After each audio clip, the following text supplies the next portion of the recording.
구독자 여러분 안녕하십니까. 충격적인 사실이 내부 폭로에 의해서 오늘 밝혀진 게 하나 있습니다. 자, 이 더위에, 이 찌는 듯한 더위에 아무리 불법 이민자를 하더라도 그들을 강물에 집단으로 집어넣으라는 텍사스 주정부의 명령이 있었다라는 사실이 내부 폭로에 의해서 밝혀졌습니다. 텍사스주 리오그란데 국경에서 미리국자들을 막기 위해서 주 당국이 비인도적인 명령을 했다라는 폭로가 나온 것입니다. 리오그란데 강 경비대의 한 군의관이 폭로를 한 것인데요. 이 군의관은 주 공공안전부에 보낸 이메일에서 사람들이 다시 멕시코로 돌아가도록 물속에 밀어 넣으라는 지시를 받았다라고 밝혔습니다. 이 군의관은 또 미리국 이민자들에게 먹을 물도 절대 주지 말라라는 명령을 상부로부터 받았다라고 말했습니다. 이 이메일은요, 이 장교가 이 주간 보고서처럼 이제 매주 일주일에 한 번씩 올리는 건데 그 내용에 공식적으로 기재되어 있는 것입니다.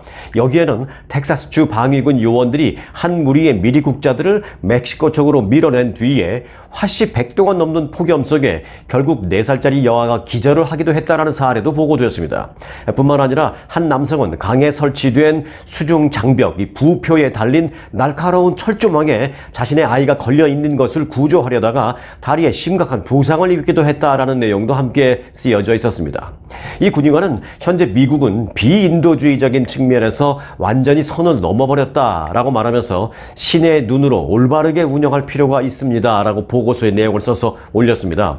자, 이 같은 내용이 국경수비대 공식 업무 보고서를 통해서 언론에 알려지자 텍사스 주 정부는 미리국자들을 강물에 밀어 넣으라는 지시가 있었다라는 군의관의 보고 내용에 대해서 현재 경위를 조사 중에 있다라고만 입장을 밝혔습니다.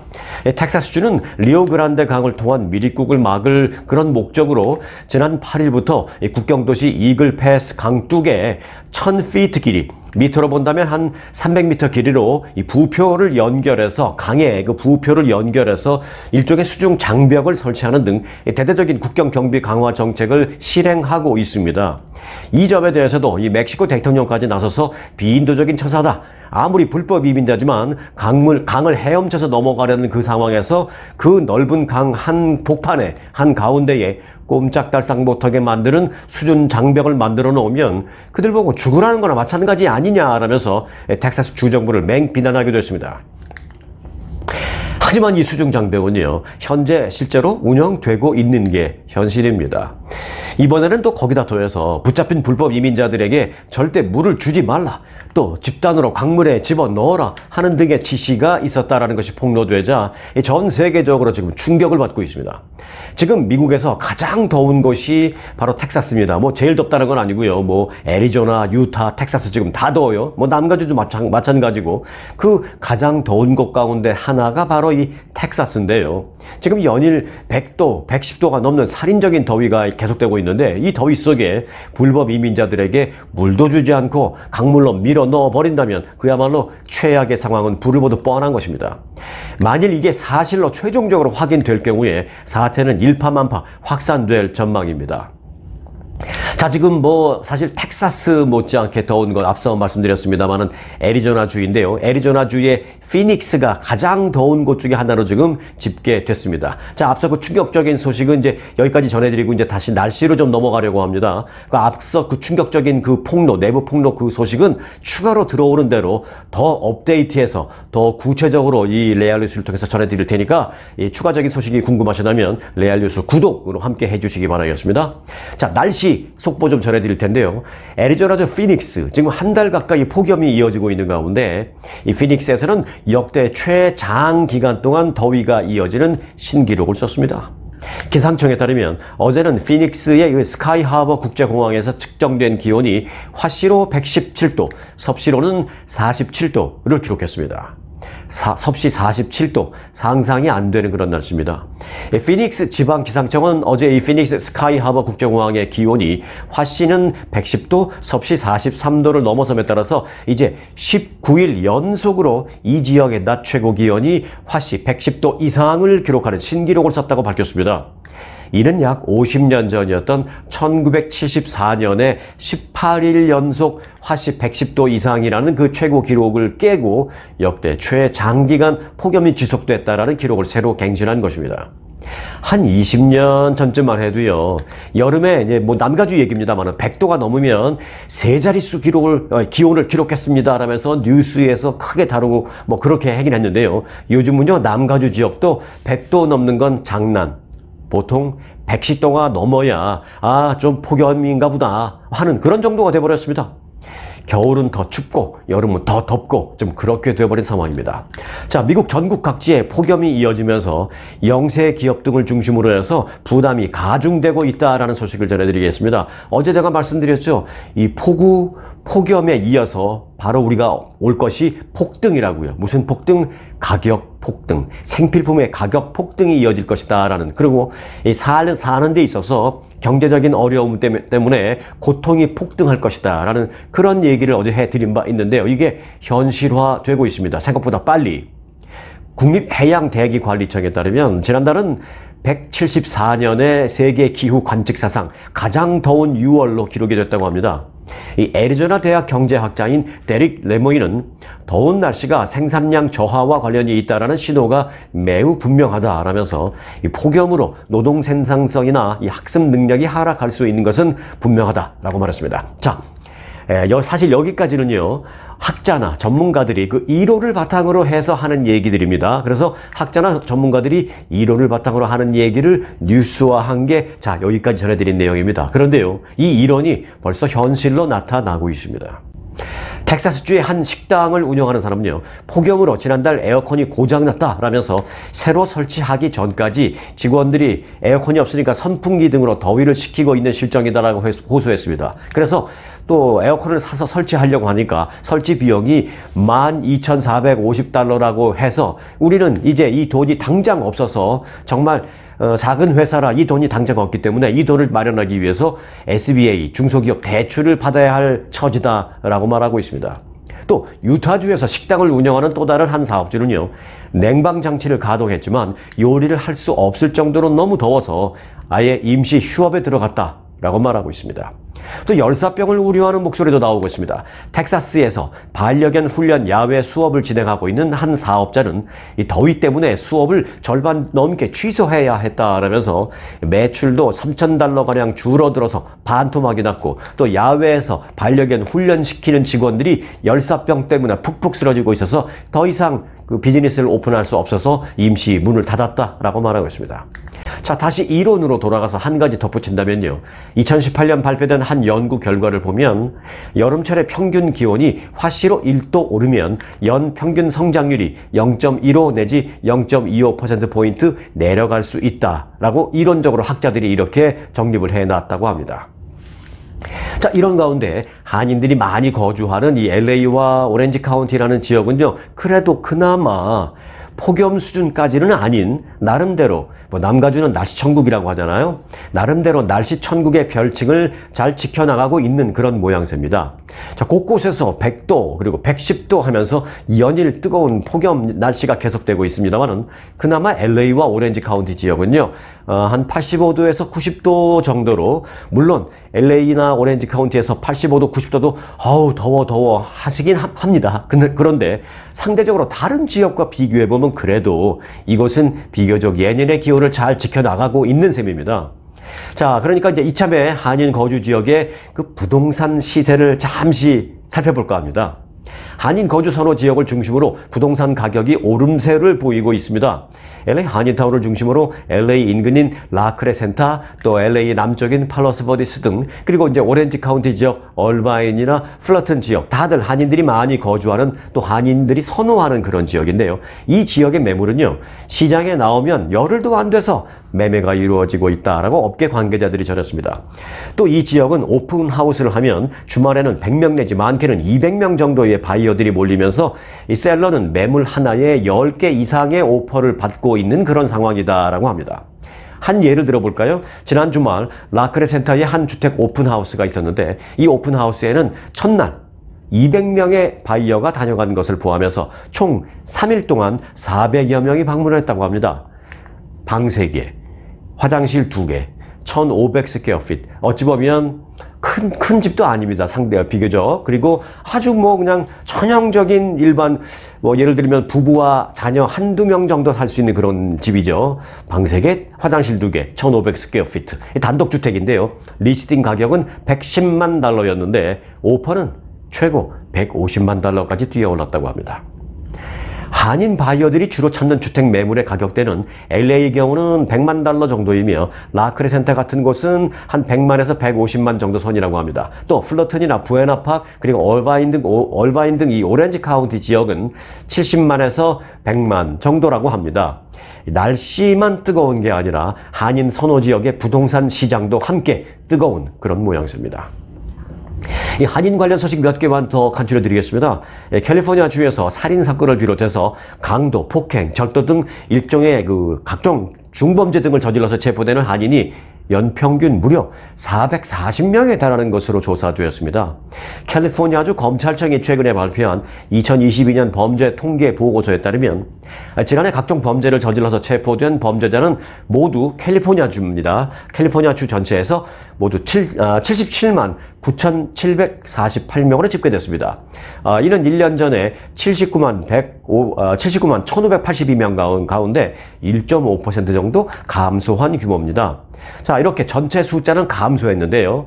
한국 사람만 따로, 한인만 따로 떼어놓고 보니까 반대로 늘어났다라는 그런 참 아이러니한 현상을 볼 수 있습니다. 한인 체포자 수는요, 2021년에 362건에서 2022년에 476건으로 무려 31.5%가 증가했습니다.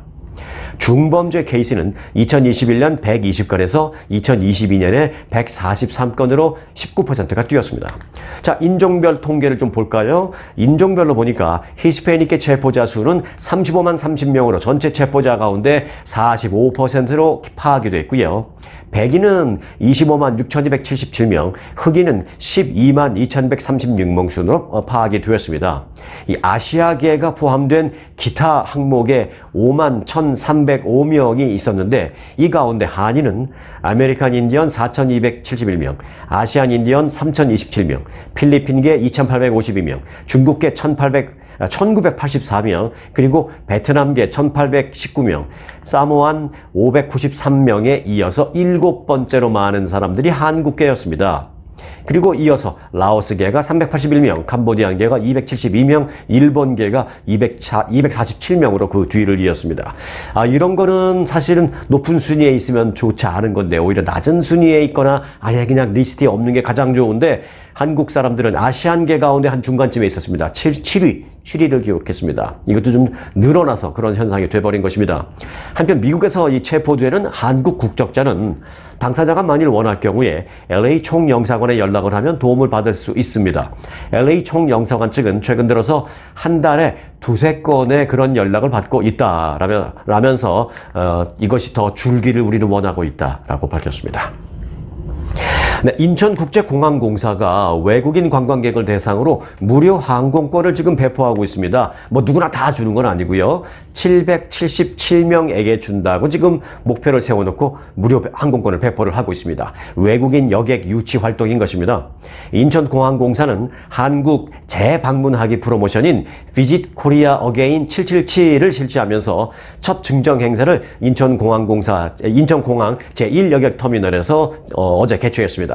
인천공항공사 측은 오는 8월 31일까지 서울 지역 주요 관광지와 각사 홈페이지를 통해서 한국 방문 경험이 있는 외국인 관광객들에게 총 777장의 무료 항공권을 배포할 예정입니다. 홈페이지 한번 들어가 보시기 바라겠습니다.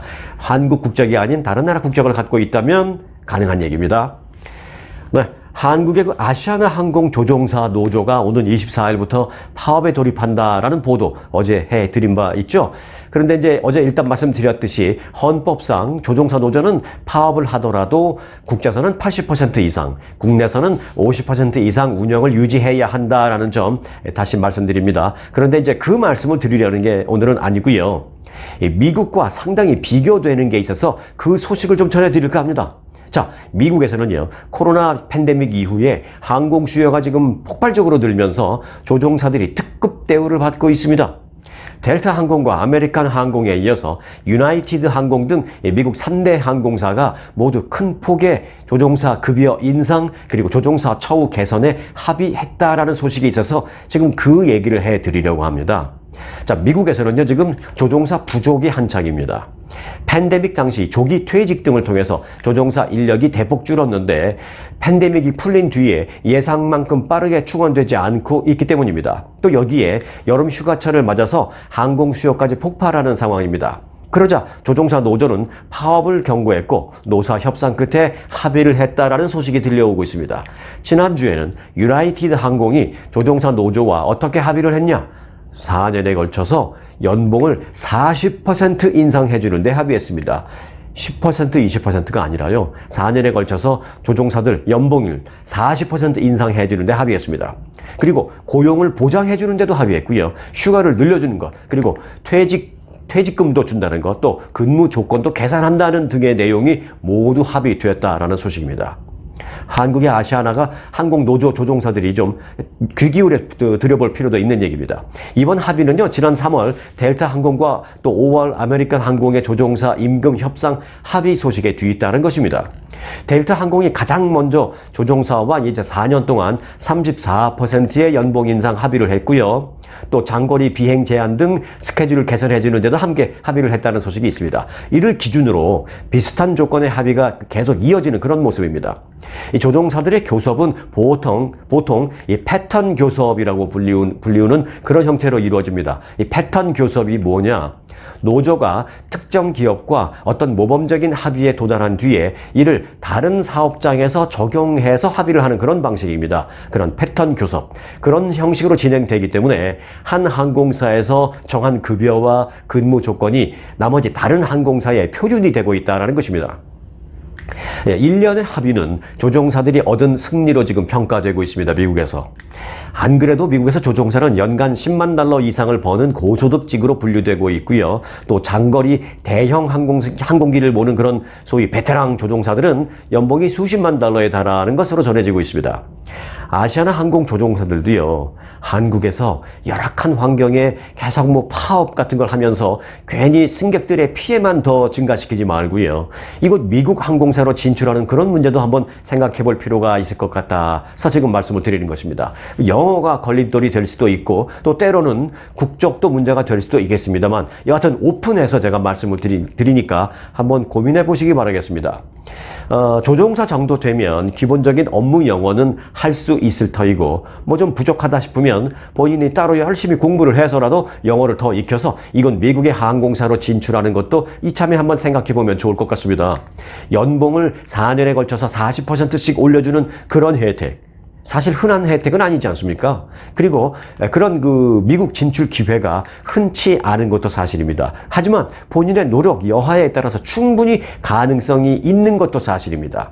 그렇게 제가 감히 말씀드리는 이유가 또 있습니다. 사실 델타 항공사가요, 조종사 연봉 40%를 인상을 해주는데 합의한 이유가 있습니다. 바로 인력 부족이 심해지고 있기 때문입니다.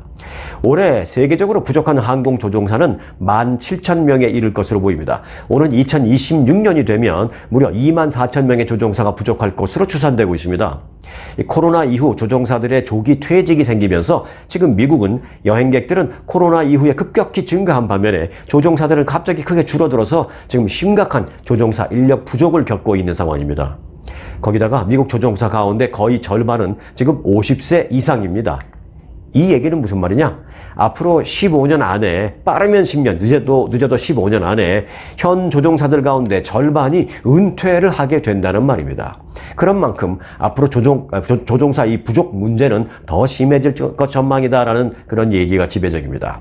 어찌 보면 실력 있는 조종사들의 미국 진출이 역대 가장 좋은 기회를 맞고 있는지도 모르겠습니다. 기회는 잡는 자의 것입니다. 네. 자, 자연스럽게 여권 얘기를 좀 넘어갈까 합니다. 과연 어느 나라 여권을 갖고 있어야 전 세계를 다니면서 가장 편하고 가장 좋은 그런 대우를 받을까요? 라는 질문을 받는다면 정답은 한국 여권은 3등입니다. 입니다. 한국 여권을 갖고 있으면 사전 비자 없이 입국할 수 있는 나라가 189개로 집계됐습니다. 189개 나라. 무비자.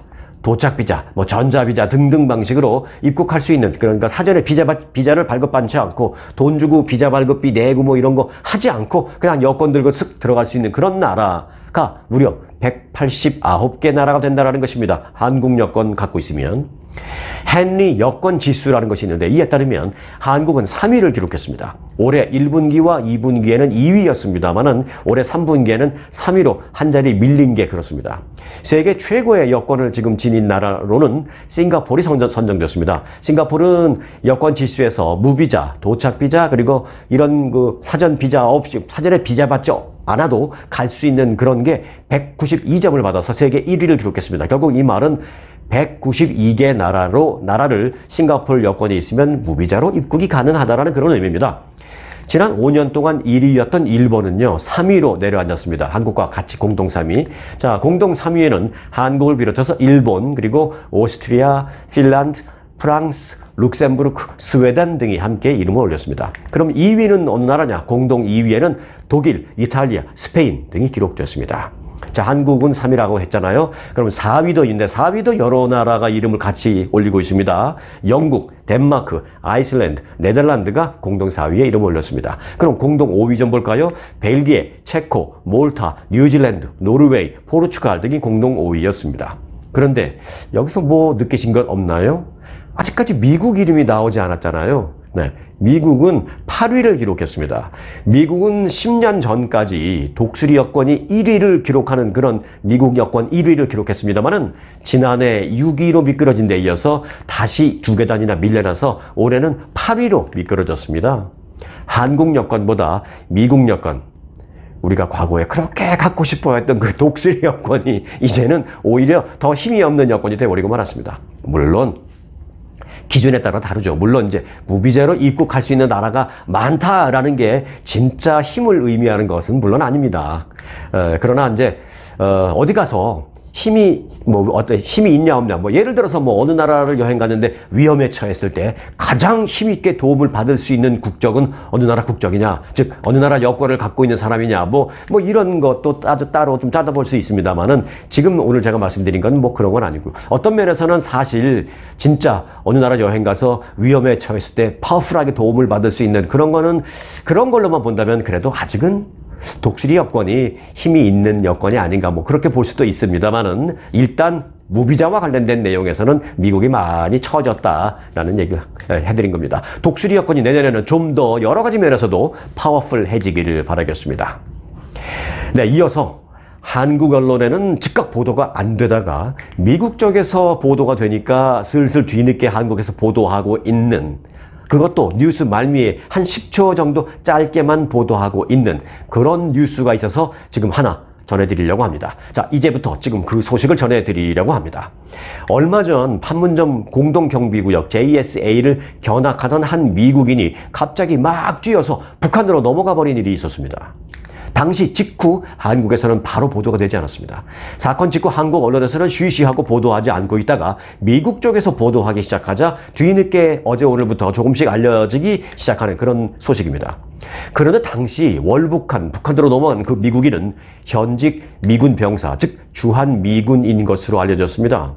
워싱턴 포스트와 로이터 통신 등 외신은 어제 판문점 공동경비구역을 견학하다가 무단으로 군사분계선을 넘어 월북한 미국인은 미군 병사라고 최종 확인을 했습니다. 자, 그러니까 이 사안은 미국 쪽의 언론 보도를 먼저 보는 게 중요합니다. 자, 워싱턴 포스트 보도에 따르면요, 이 군인은 최근 미국행 비행기에 탑승할 예정이었지만 비행기에 오르지 않았다라는 것입니다. 이 군인이 왜 미국행 비행기에 탑승하지 않았는지, 자의로 또 월북한 이유가 무엇인지는 아직 구체적으로 알려지지는 않고 있습니다만 미국 정부는 현재 그의 행방과 상태를 파악하기 위해서 노력 중입니다. 자, AP통신 보도를 볼게요.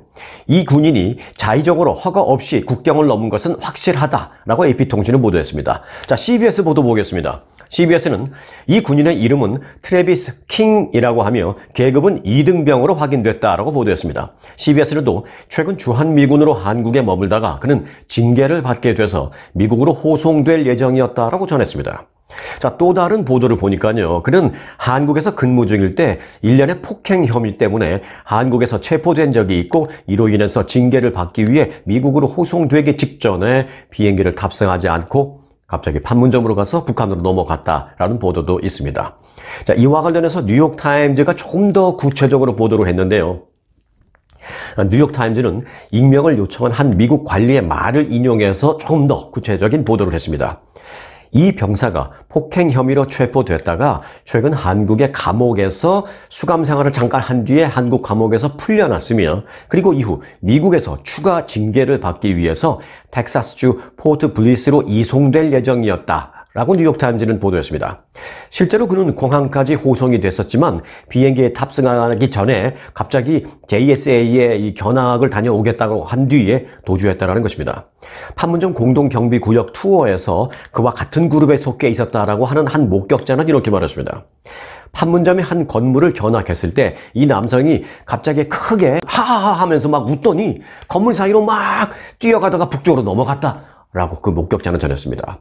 당시 상황을 그렇게 설명을 한 것입니다. 그러자 투어 가이드들이 놀라서 그를 잡기 위해서 막 뒤쫓아갔지만 워낙 순식간에 벌어진 일이어서 잡지 못했다라고 했습니다.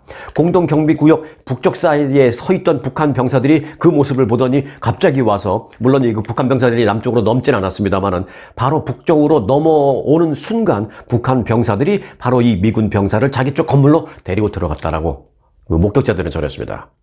참으로 희한한 사건이 벌어지고 마는 것입니다. 그런데요, 이번 사건처럼 한국에 배치된 미군이 자기 의지로 북한행을 선택하는 일이 사실 이번이 처음은 아닙니다. 과거 미국 국방부는 1962년부터 1982년 그 사이에 모두 6명의 주한 미군이 월북한 것으로 파악해서 공개를 한 적이 있습니다. 이 가운데 가장 잘 알려진 사례는 로버트 젠킨스 하사로, 그는 1965년 주한 미군으로 비무장지대에서 근무하던 중에 이 베트남 전쟁에 파병되는 것이 두려워서, 파병될까봐 그걸 두려워서 피하기 위해서 탈영을 한 뒤에 북한으로 갔습니다. 북한은 그를 반미 선전에 이용한 바 있으며, 이 젠킨스는 1980년에 일본인 납치 피해자였던 소가 히토미라는 여성과 결혼해서 두 딸을 두기도 했습니다. 북한은 젠킨스가 먼저 귀국한 아내를 따라서 2004년 일본으로 갈 수 있도록 허용을 했고요. 39년 만에 자유를 얻은 그는 미군 군법회의에 회부돼서 금고 30일이라는 판결을 받은 바 있습니다. 이후 아내의 고향인 일본 니가타현에서 살다가 2017년 77세의 나이로 숨졌습니다. 또 다른 사례도 있습니다. 1982년에는 미 육군 2사단 소속 조셉 화이트 일병이 새벽 근무 교대 직후에 M16 소총을 들고 군사분계선을 넘었습니다. 당시 주한 미군 사령부는 화이트의 소지품에서 다량의 북한 선전 책자와 신문 기사가 발견됐다라고 발표했습니다. 이 얘기는 뭐냐? 결국 그는 넘어가기 전에 군사분계선에서 북한 쪽 군인들에게 수시로 그들과 접촉하면서 북한에 대한 선전품도 받기도 하고 또 자신도 특별히 관심을 보이기도 하다가 결국 넘어간 것으로 보입니다. 그런데 화이트는 그 월북 3년 뒤에 사망했다라고 북한 측이 발표를 갑자기 했습니다. 북한 측은 사망 원인을 이렇게 발표했습니다. 청천강에서 수영을 하다가 익사했다 라고 밝혔습니다. 그리고 그런 내용을 북한 당국은 미국 내 가족에게 국제 서한을 발송을 하면서 미국 내 가족에게 통보를 하기도 했습니다. 북한에 입국했다가 다양한 이유로 억류된 미국 국적 군인이 아닌 민간인들도 있습니다. 2012년 11월에 한국계 미국인 케네스 배, 다 기억하시죠? 한국 이름은 배준호라고 했습니다. 이 케네스 배 사건 유명해서 기억하실 겁니다. 이 케네스 배 씨가 북한에 입국을 했다가 억류된 뒤에 2013년 4월 반공화국 적대 범죄 행위를 했다라는 이유로 15년의 노동교화형을 선고받은 바 있습니다. 그리고 2014년 4월에 입국한 또 캘리포니아 출신인 매슈 밀러도 같은 죄목으로 6년의 노동교화형을 선고받기도 했습니다. 이후 이 두 미국인은요, 2014년 11월 제임스 클래퍼 당시 미국의 국가정보국 국장이 오바마 대통령의 특사로 북한을 방문해서 미국으로 데리고 오는 데 성공을 했습니다. 북한은 김정은 정권 이 출범 이후인 2013년 12월 메릴 뉴먼이라는 미국인을 추방 형식으로 풀어줬고요. 또 2014년 10월 제프리 에드워드 파월이라는 그 미국인을 역시 조건 없이 석방한 바 있습니다. 그리고 앞서 2009년 8월에는요, 빌 클린턴 전 대통령이 북한을 직접 방문해서 중국계 미국인인 로라링, 그리고 한국계 미국인인 유나리 씨 등 이 사람들은 그때 기자였습니다. 이 여기자 2명을 억류 상태에 있었는데 그들을 전 세계에 태워서 함께 미국으로 돌아오기도 했었습니다. 자, 이처럼 미국은 자국민이 부당하게 억류된 경우에 북한과 고위급 협상을 통해서 해결한 경우도 많았습니다만은 비극적으로 끝난 경우도 있었습니다. 대표적으로 대학생 오토 원비어.